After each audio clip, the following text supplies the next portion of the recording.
우리가 만나는 우체국 택배 기사들 중 상당수는 우정사업본부 소속이 아닙니다.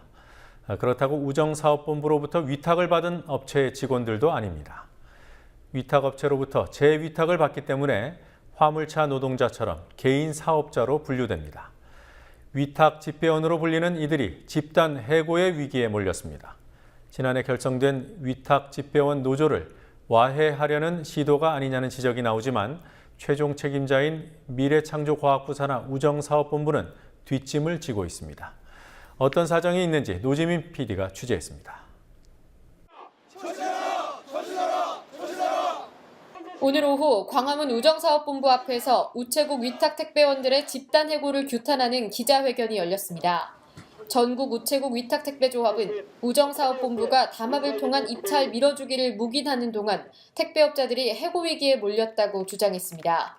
우정사업본부가 위탁업체한테 위탁을 주면 그 위탁업체가 또다시 우리들에게 재위탁을 주는 이중 삼중의 비정규직 처지에서 일을 하고 있는 사람들입니다.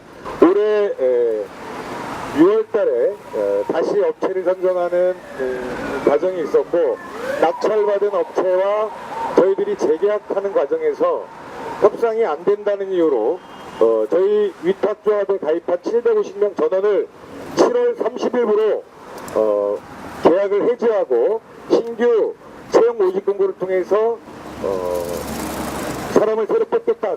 우체국 위탁 택배 계약은 한마디로 이중 위탁입니다. 우정사업본부가 공개 입찰을 통해 택배 운영사와 계약을 맺은 뒤 택배 운영사들이 택배기사에게 재위탁을 줍니다. 택배 운영사와 택배기사가 소포 한 개당 단가에 관한 협상을 하는 과정에서 이견이 있었고 운영사들은 계약을 체결하지 않을 경우 신규 인력을 채용하겠다며 해고 협박을 했다는 것입니다. 택배조합은 경기 김포와 광주, 충남 천안 아산 지역의 택배기사들에 대해 강력한 해고 압박이 들어왔다고 주장합니다. 실제로 지난 23일 천안 우편집중국은 새로운 입찰업체와 계약 체결을 하지 않은 기사들은 계약 의사가 없는 것으로 간주하겠다는 공문을 보냈습니다. 김포 우편집중국은 택배 업무에 필요한 PDA를 회수하겠다는 방침을 내놨으며 광주 지역 입찰업체의 경우 오는 30일에 용역을 투입해 계약을 맺지 않고 버티는 기사들을 끌어내겠다고 경고해둔 상황입니다. 그러나 택배조합 측은 자격 요건도 채우지 못하는 업체들이 불법 해고를 하려 한다며 반발하고 있습니다. 예컨대 일부 업체들은 사무실 주소를 허위로 기재해 계약을 따내 자격 조건을 위배했습니다.